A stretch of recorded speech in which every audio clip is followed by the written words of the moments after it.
Right. Our guest today has brought so many incredible characters to life across anime, games, and animation, but fans everywhere know her as the voice behind the lovable troublemaker herself. Please give an enormous Beaver State Comic Con welcome to Jenny Yokobori. Hi, Jenny. Hi. How's it going? It's going pretty well. I'm having a great time this weekend. Good. Yeah. That's always good to hear. Before we get into all the things we're going to talk about here, we have a segment on our show called Growing Up Geeky. Sure. What did you geek out on as a kid? Pokemon. Pokemon Big time. I was into it in a way that's not chill. I would every time I wanted to play a game I wanted to play Pokemon. When I would play pretend with my friends, I would play pretend Pokemon. Oh, yeah.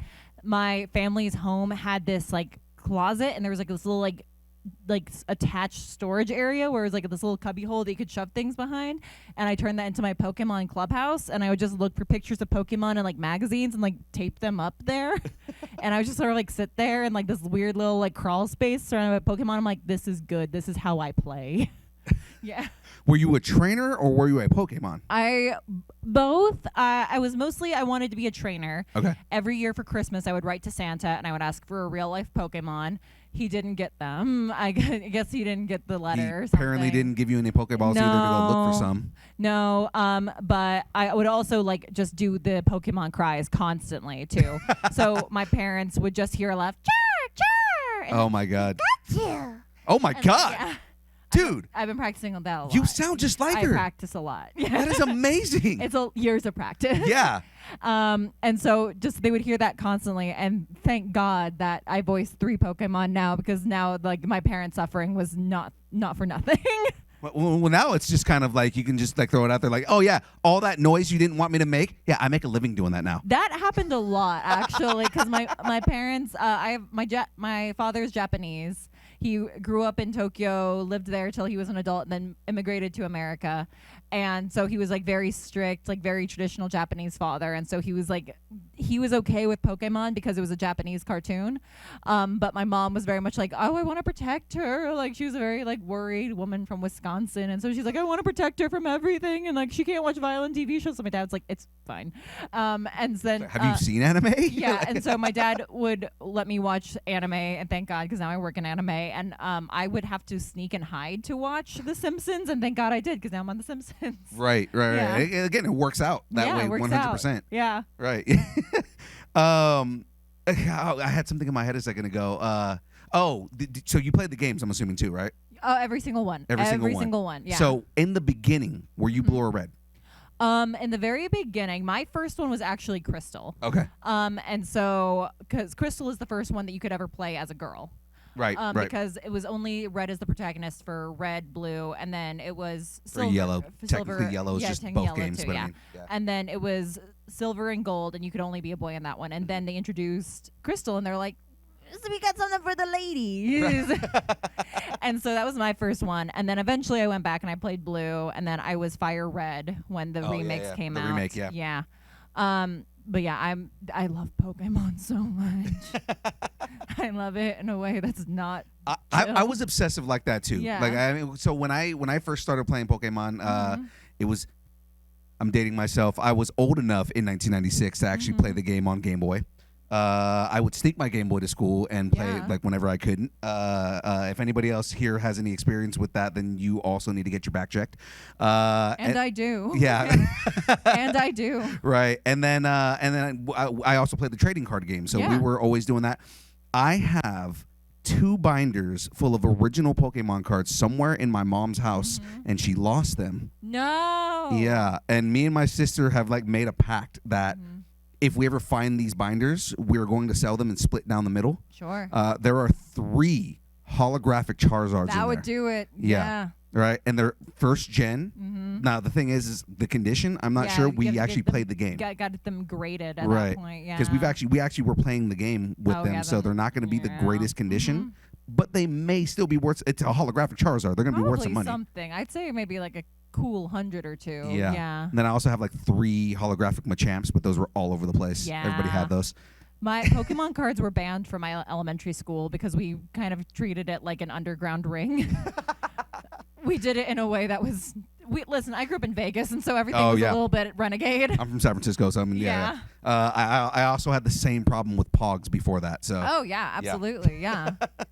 They're just collecting all the slammers and everything. Yeah. In the 90s and early 2000s, cardboard was gold. It was. Yeah. It really was. Was anybody here alive for any of that? Okay, cool. I just want to make sure. Because I really do feel like I'm old talking right now. Fellow taxpayers. Exactly. Fellow taxpayers. So let's jump into kind of your origin story. Sure. So to speak here. When did you realize that you wanted to be an actor? I was 8 years old. I'm dating myself here. Because like I said, I'm first generation American with on my dad's side. As soon as I was born, like even before I was born, the plan was laid out for me about what my life was going to be like. Because my mom was like, I want to name our daughter Jenny, and he said, Jennifer, and she was like, why Jennifer? He's like, and this is my dad, because you never have doctor named Jenny. Named Jennifer. And so like he was like, she's gonna be a doctor, it's gonna be great. And so like the way that he always treated me, like on the last day of school, he would take me for a present, and he'd take me to Sam's Club, and he would take me to the book aisle and be like, he's gonna get me a book, I love books. And then he would get me a math workbook for kids, and he's like, present. And I'm like, thank you, there are stickers, this is a toy. And like that was like, he would be like, Jenny, do you want to play? And I'd be like, yeah. And he would sit me down for like math equations, and he'd be like, sticker. And I'm like, hooray. He tricked me, you see. And so I was like predetermined to be a doctor. And then my parents made the mistake of getting cable when I was a child. So at some point when I was 8 or so, High School Musical came out, and I saw Gabriella, and she was the brainy girl, but then she also like sang and danced, and I was like, I want to try that. And my dad was like, oh God. And so it was pretty much when I was 8 years old, I tried acting for the first time, and I was like, I think I really like this. I think this is the thing that I like. And my dad was like, oh, good. But he was supportive at that point, or like, was he still like fallback job? He just kind of figured it was a phase that I was going to grow out of, I think. Yeah. My mom never grew out of it. No, my mom was a hippie and a Beatle maniac. She grew up in America, and so she was just sort of like, whatever your heart desires, baby. And then my dad was like, as long as what your heart desires is math, that's great. As long as what you want is to be a doctor. Is to be a doctor. Right. Yeah, exactly. But yeah, now I'm here. Now you're a doctor of voice. Sure, I've played doctors. There you go. I have voiced doctors. I'm not a doctor. I played one on TV though. I do. Yeah, I played one in a video game. One of my first ever voice acting jobs was in this game called XCOM. Oh yes. And I play a medic in that game. And I remember like it was one of my first ever jobs. I was like 23 years old or something, and I was like in the booth, and I was like, I just wanted to thank you guys for bringing me in today. They're like, yeah, of course. I'm like, you've made my father's dream come true. I'm finally a doctor. That's good. So you've had these natural comedic chops your entire life, I'm assuming? Yeah, my mom both my parents honestly let me watch comedy way too young. Oh yeah. Like I was watching like Jay Leno and Conan O'Brien every single night behind my parents' backs, and like I watched SNL by like 7 years old. My dad let me watch Animal House when I was like 6 or something, because that was one of his favorite movies. I used to sneak In Living Color. Yeah, In Living Color is great. Yeah. But yeah, like my dad and I would watch Mad TV every day after school. So it was always, comedy was always just like a part of my life. And I remember when my mom found out my dad showed me Animal House, she was like, why would you do that? And he's like, good movie. She liked it. It's okay. This is so good. Yeah. So kind of like, what's always fascinating about voice acting is everybody's journey into it seems completely different. It really is. Like everybody has a different journey in how they get into voice acting. Like kind of when you're getting into acting, right? Like kind of and also, did you start like doing stage work? Were you getting directly into on camera when you started, or? So I started stage work when I was like 8 years old because of doing school plays and everything, and then I did school plays through middle school. I went to performing arts high school and did plays. And I wanted to do theater work, but you can't really feasibly make a sustainable living doing that. Mm-hmm. And so I moved out to LA. I was going to go to school out there, and then it ended up falling through because it was just too expensive for my family. Mm-hmm. But I started doing some on-camera work. I did not really like it. Yeah. Because it was kind of restrictive. Because what I always loved about acting was that I could be anyone. Like I could be like play a little girl one day, and then in the next show I could be a dragon or like a fox or things like that. Like I always thought it was really cool that I got to use my imagination. Whereas in the on-camera world, it's more like, cool, you're gonna be a girl who looks like you. Yeah. You have to fit in this box. Exactly. You're going to fit in this box, and that's really all there is to it. Yeah. And, like, especially for Asian actresses, like, there just weren't a lot of roles back then. Like, it was like you could be an Asian schoolgirl or you could be an Asian party girl. And I was like, what if I don't want to do either of those? They're like, then you can wait tables. And I'm like, oh, fun. Oh, my God. This is what I'm going to do now. And so, so I was doing some on-camera work. And actually, when I first moved out to L.A., my survival job was I was a pyrotechnician. I worked in fireworks. Oh, so you were years. you were Charizard. Kind of, yeah. there you go. I worked in fireworks for years as like an 18-year-old. I moved out there and like I applied at Universal Studios, and they were like, cool, there's 2 jobs available, parking attendant or show crew. And I'm like, well, I've done theater my entire life, so I guess I'll go with show crew. And they're like, are you okay with working with explosives? And I was like the most nervous child growing up. Like if people were setting off fireworks, like I was like a scared chihuahua. Like I'd be underneath my bed, like covering my ears like this. And then but I was 18 and I was really poor, so I was like, I guess so. And then now I love fireworks, of course. And were you like blowing up Waterworld or? Yeah, that's exactly you were doing right. Waterworld? Yeah. That was my first job. That was Waterworld. Was my first job. Yeah. I was trying to think. I was like, what has the biggest pyrotechnics at Universal? I was like, it's got to be Waterworld. I was the one installing the fireworks, and I would strip the pyro, and I would we would check it for like electrical currents, and then I started working at the Hollywood Bowl after that, doing fireworks. I did fireworks for the Muppets at one point, which is really cool. I did pyro for Sabbath on their last tour, which was really cool. Way. Yeah, that's one of my like claims to fame of like my early 20s. That's one of the coolest things I've ever done. Did you get to meet Ozzy and everyone and the whole crew? Because I mean, you don't always get to in those scenes. We didn't get to meet them because obviously they're doing their own business. Right. But I was like feet away from Ozzy Osbourne because they were doing their backstage meet and greet with the VIPs. Yeah. And I remember so clearly that there's this rabid fan who comes up and he's just screaming Sabbath, Sabbath, and he starts bowing to them, and Ozzy's just completely unfazed. Like he's just like basically catatonic. He's just saying that. At this point, Ozzy's seen everything. He didn't move. I thought he was a wax figure at first. And they're like, no, that's the real man. I'm like, is he okay? He was. He did a lot in the 80s, He guys. did a lot. He had a wild time. But yeah, like I got to work for Sabbath. But yeah, then I ended up finding voice acting when I was in like my early 20s. Yeah. At what point during your entire kind of journey did you realize, because everybody has this realization of, oh, there's a human that voices that character. Like, at what point did you come to that realization? I think I was pretty little. I was like 8 or 9 or something like that when I started getting. You're still pretty young. When I started getting interested and fascinated with voice actors, because I started realizing that some of the voices sounded the same, and that was kind of exciting to me. And I would look at the cartoons, and I liked watching the credits because my dad taught me when I was little. It's like stay through all the credits because you have to pay respect to everyone who worked on the movie. Right.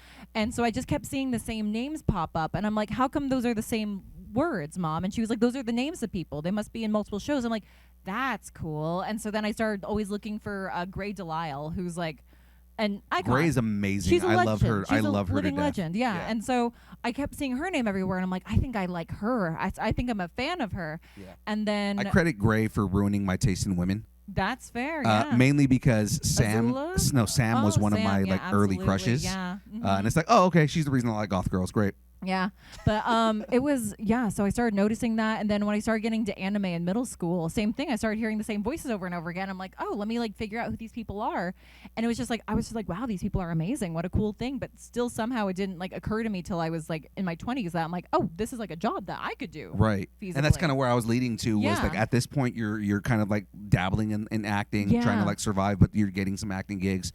You're going on camera, and it's like, okay, well I know voice acting is a thing. So then kind of meeting in the middle here, when did you kind of like realize, you know what, I kind of want to audition for? It was really a matter of kind of my own restrictions that I placed on myself unconsciously, because I just figured it was something that other people were allowed to do, but not myself. Right. I think it's because, like, you know, you see the movies and all the voice actors are A-listers.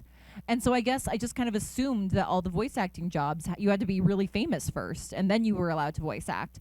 And then I was working as a tour guide at Universal because I ended up missing performing. So I was like, let me try tour guiding. And through there, I did a free workshop with Bob Bergen, who was the voice of Porky Pig at the time, who's also a legend. Yeah. And Bergen's workshops were legendary. Still are, absolutely. Yeah. And then so he came and talked to us about voice acting, and like just hearing him talk about it, I was like, wait, this is like a job that I could do. Like people just do this. Like you don't have to be like Chris Pratt in order to voice act. And I was kind of like, oh, okay. And like that kind of gave me something to think about. And then a few months later, I was working at Disneyland too. I drove trucks for them and worked with power tools and did a lot of blue collar work. Nice. And I was on break in the back of one of our work vans, and all of a sudden, like it kind of occurred to me because I was like doing some on camera acting, and I just didn't like it, and it made me miserable, and I kind of dreaded being on set. And I was like, this doesn't make sense. I'm like, I've waited my entire life to do this. Like this is the only thing I've ever really wanted to do, like concretely. How come I'm not happy? And it's like, I started thinking like, well, what are the things that I don't like about acting? It's like, I don't like that I have to like restrict my diet a lot. I don't like that I have to worry about every time I get a pimple. It's like, oh they're going to be mad at me. I don't like having to like be restricted by the kind of roles that I have. And I'm like, wait, all of those things aren't true in voice acting. Right. All of those things are actually like the complete opposite in voice acting. And all of a sudden, like it felt like I got struck by lightning, where I sat up straight. And I remember turning to my friend Joe, and I'm like, Joe, I'm going to be a voice actor. And he's like, okay, can you help me lift the sandbag? And I still talk to Joe sometimes. I'm like, do you remember you were the first person I told I was going to be a voice actor? And he's like, I do. I didn't believe you, but I knew you could do it. Because I'm sure, like, especially like being in LA and being in that, everybody's like, I'm going to be an actor. I'm going to be a voice actor. I'm going to do this. Yeah. Right. So it's like, everybody's saying that, so he's like whatever, help me move this thing. Like I don't 100%. Care. Like, so Jimmy's gonna be an actor too. I don't care. Let's go. Everyone is here working a minimum wage job until their acting career takes off. Sure. Which is like everybody in acting, right? Yes. Like you know the trope of how many actors are waitresses before they become actors, right? And things like that. You work your menial job until you make some kind of role that leads you into the rest. And it was honestly because of the menial jobs that I took that I was able to go into acting, because acting classes are expensive. It's like you have to take workshops, and I did one-on-one coaching with established voice actors so I could like get like personalized feedback to like what direction they thought my career could go in. And I'm like, what do you think I'm good at? Like just getting assistance and guidance. And the way that I was able to do that was because like I would pick up extra shifts at my jobs, and I would like ask around. I'm like, does anybody need a shift covered? Or like I would wait to hear somebody be like, I really don't want to work that day. Like they didn't give me my PTO, and I was like, I'll do it. We can go to Eric tonight, and we can like get the shift process. Like I'll take your shift, and they're like, okay, sure. And I like, Jenny, calm down. I'll give you the shift. Exactly. And like I would put myself through like crazy things. Like I would work like 14 hours straight, starting at like 10 p.m. And then I would drive 2.5 hours to Burbank and take a 3-hour workshop, and then drive back to my place, which was an hour away, and do an audition, and then drive back to work. Like I remember, I think the longest I was awake in my early 20s trying to make ends meet and like trying to accomplish things was like 72 hours. Wow. Yeah. Yeah. That's that's a lot. But I mean, it was again, a lot. that's it's normal for especially if you're in LA. Yeah. I mean the industry's changing now, and a lot of like you can get an audition from anywhere especially with voice acting. Yeah. But like just out there, the people, Stranger Things, the kids from Stranger Things all audition from home. Yeah. Yeah. And it's kind of crazy on that. Is there anybody in here who is an aspiring voice actor or actor that wants to kind of get into that kind of stuff? Okay, yeah. Rock on. That's fair. All right. And I mean, there's always like one or two in the audience. I always like to ask that just to kind of see like, is this I want to go listen to Jenny, or it's I want to learn how to be, what do I have to do to be a voice actor, So let's kind of dive into a little bit of your work before getting into like Sanrio and everything like that. Your IMDb is pretty expensive. Thank you. Expensive. Yeah. Expansive is the word I'm looking for. Dandadan, Beyblades, Octonauts, Big City Greens. I love Big City Greens. Fortnite, Street Fighter, Pokemon, JoJo's Bizarre Adventure, Rainbow High, Lupin, Genshin Impact. It's always funny when I write these and I'm like, oh man, I forgot I wrote this down. Simpsons is one of the bigger ones. Just kind of like jumping into all of that. Voice acting seems glamorous until fans realize half the job is making bizarre noises in a padded room for a video game. To me, that sounds glamorous. To me, that's the fun part of the job. So kind of like when you get into like that kind of thing, right? Like especially like video games, because video games can be both taxing but fun at the same time. Absolutely. Video games, I think, are one of my favorite things to work on. What's the weirdest sound or line that you've ever had to record? It was for this video game called Umbra Claw, and I played the like main protagonist that you play as. And this game's it's very nice. It's a beautiful game. It's a side scroller platformer. But you play as a cat who got hit by a car, and she's making her way through the underworld so she can try and return back to her owner, which is a really, really sweet game. But it's also like actiony too. And so like if you like give up some of your like humanity as a cat, then you're able to like transform into like the demon mode. And so Why have I never heard of this? It's a really cool game. What's it called again? Umbra Claw. Umbra Claw? Yeah. I need to go like get this now. And so it makes it easier because you're able to like be on you become like a bipedal like kind of humanoid cat. And so I had to do a lot of efforts for that. But when you like give up all your humanity and you become like a demon, which again, like it means you get like the bad ending, you get like super powered. And so you get different superpowers that are based on different animals. And so I had to be a cat making a mosquito sound, but also make it more demonic. So I had to make a mosquito sound twice, one as a cat and then one as a demon cat. And so it was one of the more insane sessions. And they didn't tell me that I was doing this before I stepped into the booth that day. They were like, okay, so you have two forms in this cat character. You have to make an elephant sound, but you have to sound like a cat, and then you have to make the elephant sound again and sound like a cat, but also with like a more demonic cat. This is like some D. Bradley Baker stuff. It was insane. It was really cool. And it's like I had gotten asked that question before at panels where they're like, what's the weirdest thing you've had to do in a booth? And I'm like, I don't know. And then like I remember doing that session being like, well, now I definitely have an answer. Yeah, that's like Frank Welker. That's like something Frank Welker would do. It was really fun because creatures are one of my favorite things to do. Yeah, they're fun. They're really, really fun. And I've gotten to do a decent amount of creature work. I'm in Demon Souls, and that's like, right. I am just a monster. I'm a boss monster. And so it's like a big slime creature. And I don't say any words in that. It's all just like horrible sounds. Right.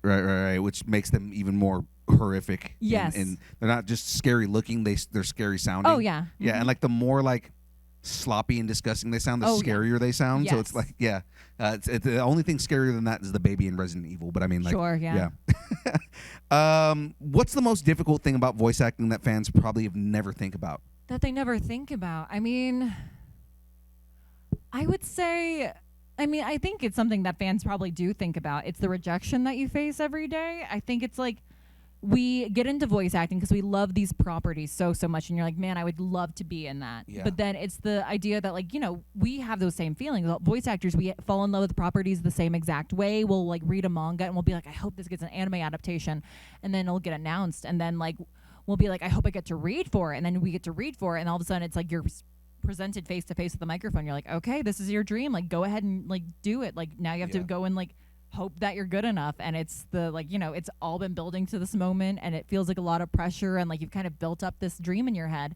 And then when that dream kind of goes away and it dies, and you have to face the disappointment, like it's hard. It's really hard. Like, and some days like it's easier, and so I'm able to like walk it off and just kind of brush myself off and be like, that really stinks. It hurts, but I guess I'll go feed the cats anyways. And then other times it's like, you sit there and you have to feel sorry for yourself, and it's rough. It's really hard. Yeah. You talk about rejection. The other thing is just knowing the audition process and knowing what that is. Like, guys, for those of you who do want to be voice actors, you're going to get a lot of rejection. And it's not about, exactly. And it's not you.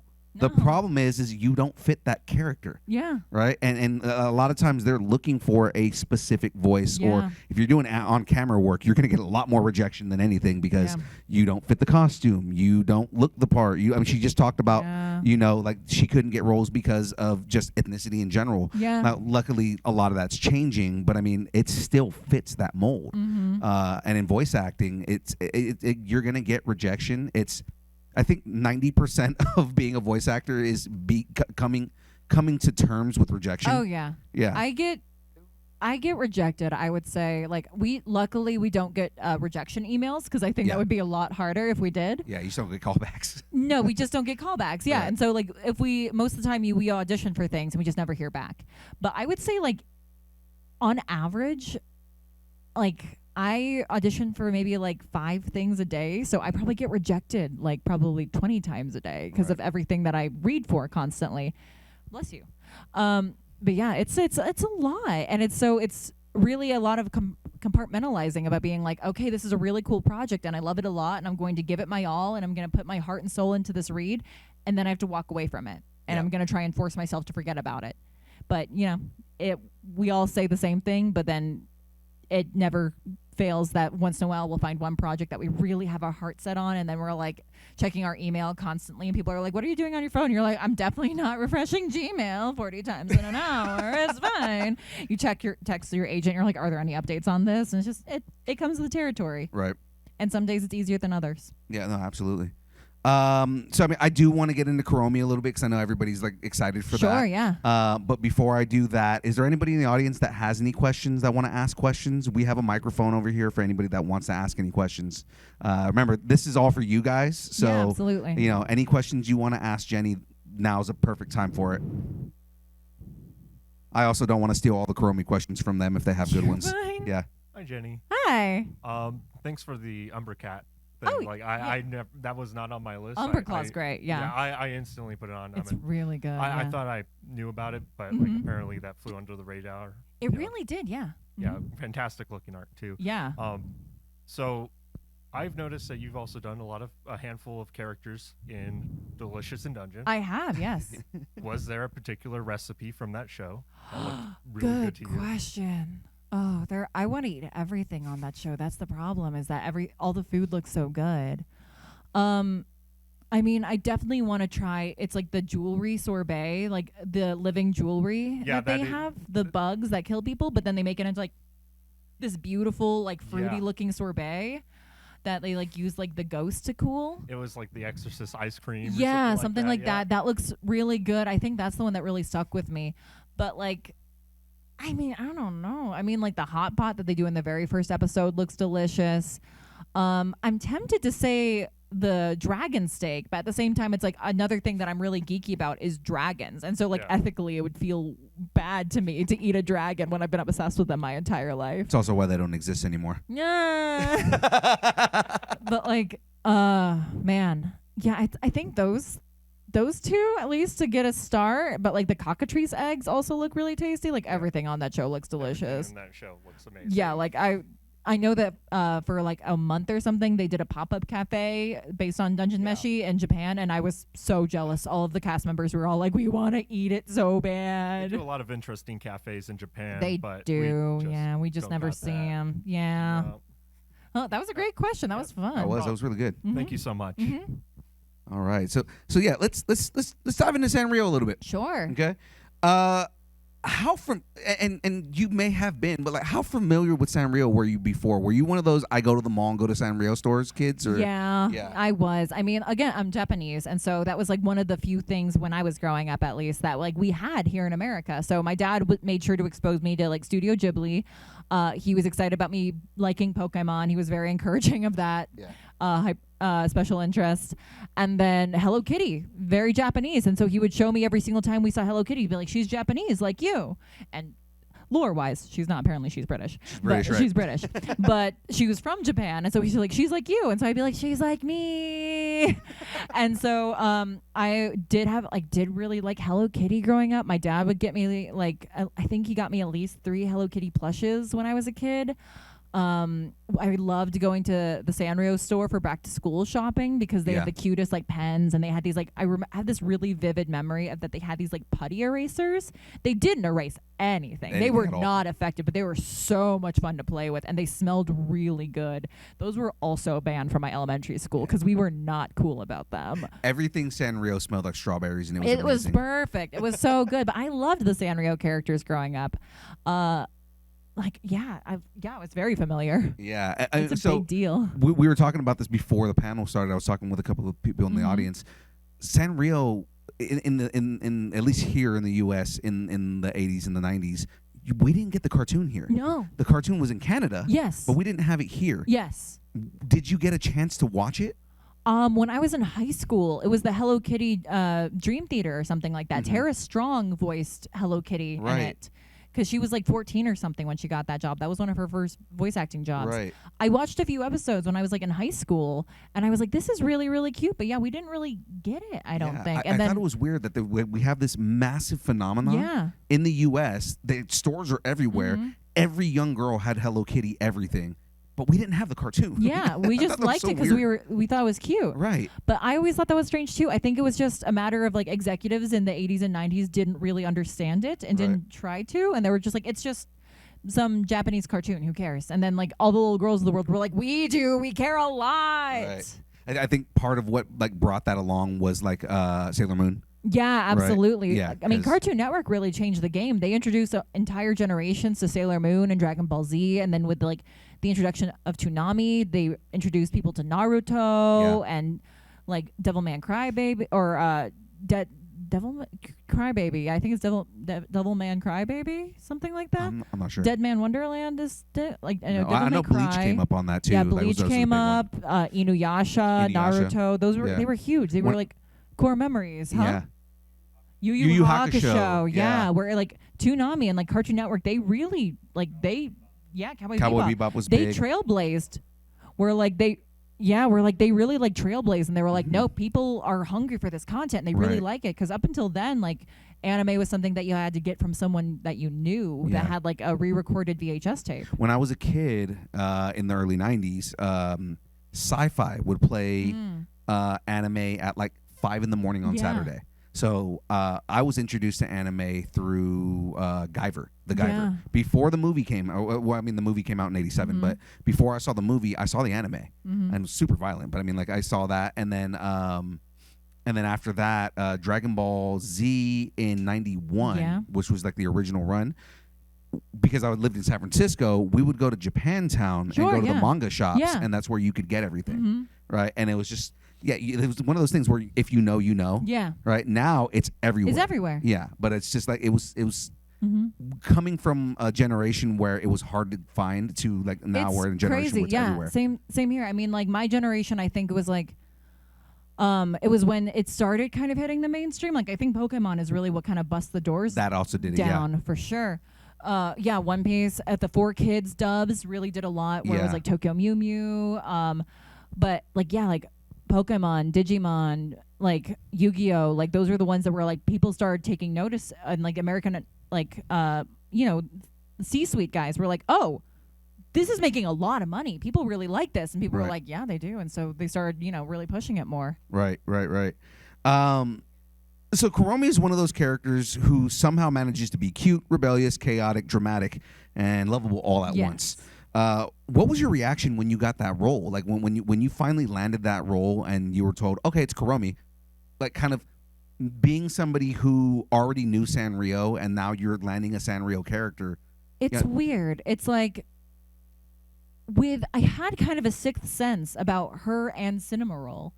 Like I remember when I got the audition, it was for the studio that does Hello Kitty. I was recording something different for them that day, and the owner of the studio came in and like popped in on my session. He was like, "Hi, Jenny," and I was like, "Oh, hi," and he was like, "I just want to let you know we just got this show for Hello Kitty, and I think you should read for it." And I was like, "Okay, great, I will." I'm like, "Of course I'll read for it. I read for everything because I'm so poor," and so, but I was like, "Yeah, of course I'll read for it." And then like, I remember eventually when he's like, "Hey, I'm gonna send them. They're going out right now," and I was like, "Great, cool." And then I got the packet, and like they had.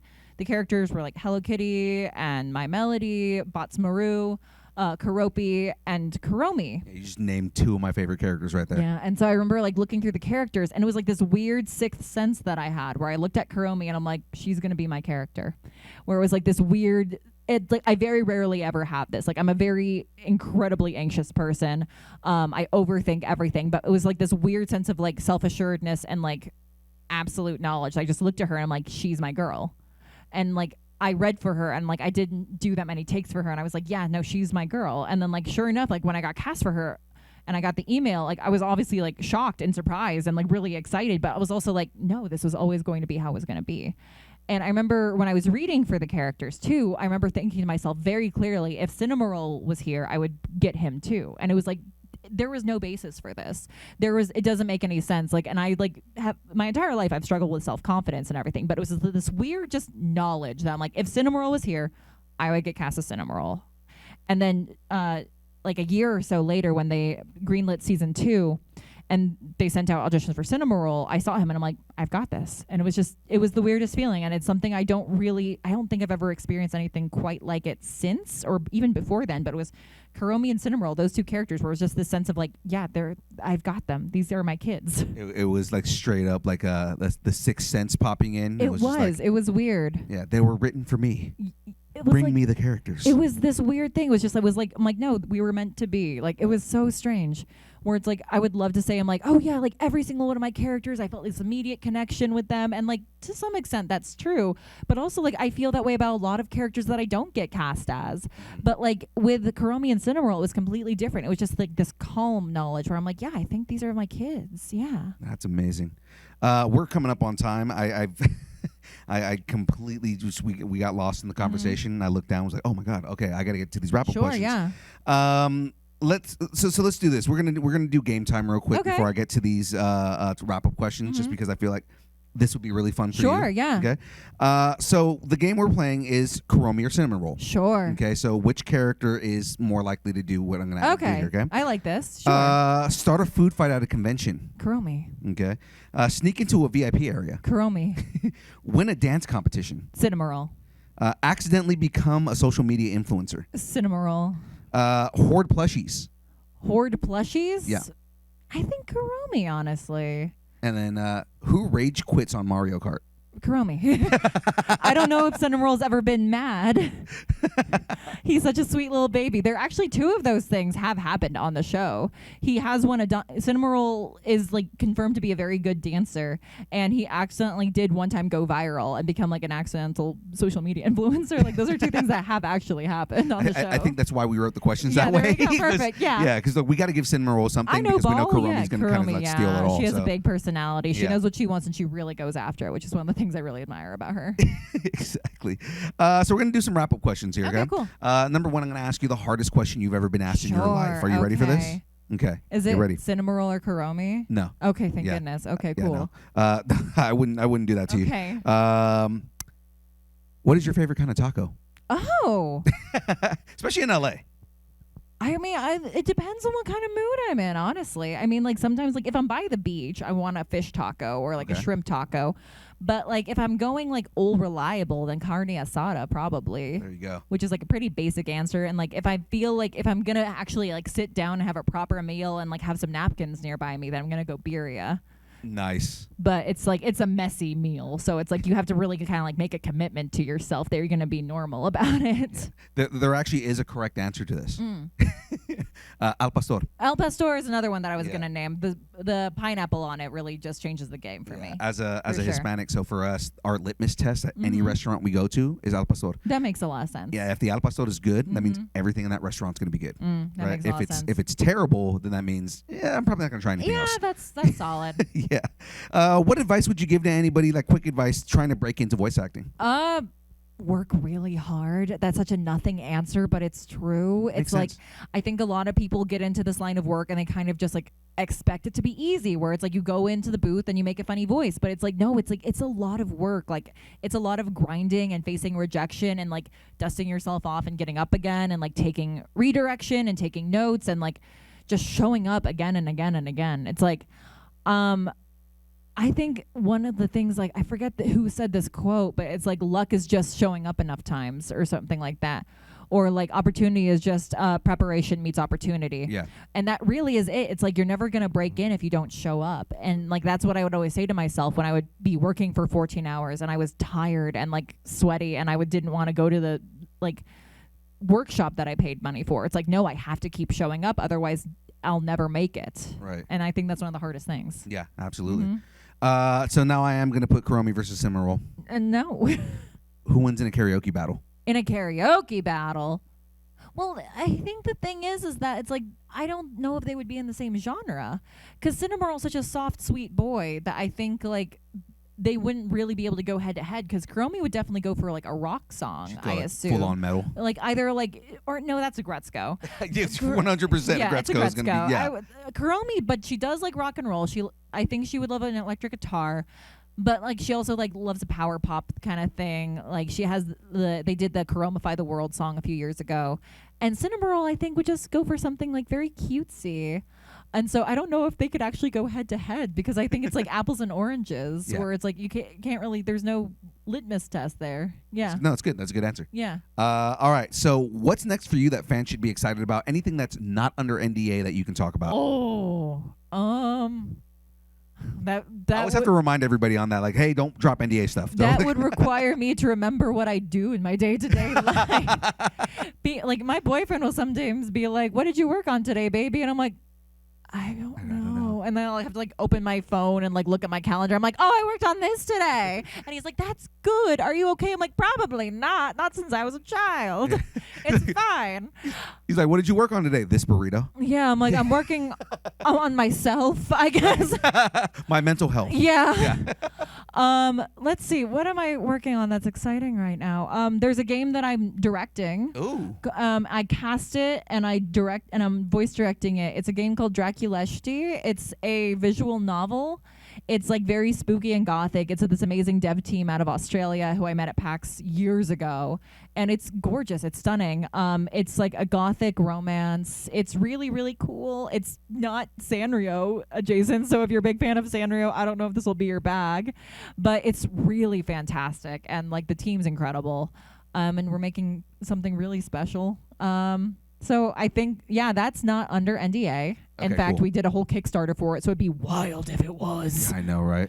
It's like, this is under NDA, Kickstarter here. Just give me your money, please. Just trust me. Somebody is going to jail. We're making something. Just give me your money. And finally, where can everybody follow you, support your work, and keep up with what you're doing if they want to follow you on social medias and stuff? I'm most active on Instagram, so follow me there. It's just at Jenny Yokobori. Luckily, if you have a unique enough name, you can just get that handle. Right. It's great. I technically have a Twitter. I never use it anymore because it scares me. Yeah. So everything on Twitter is. So I don't go there. You can follow me there. You'll be disappointed, but you can, I guess. I'm not your dad. I don't think I am. Twitter's where you go to get yelled at by everybody on the internet. Yeah. So I'm like, I just choose not to do that anymore. I'm just gonna go play Pokopia instead. It's like I'm presented with two options, so I choose Pokopia. There you go. You can follow me again. Like it's really just Instagram these days because. I don't know if you know this. Social media is kind of bad for your health, gang. I got a little bit lost in the sauce, and it wasn't great. But I have a YouTube channel, technically. Sometimes I post. Most often I don't. Instagram's really the place. Yeah, I get that. Thank you for hanging out with us. Yeah. And having this amazing conversation. I hope so. Ladies and gentlemen, one more round of applause for Jenny Yokobori. Yeah.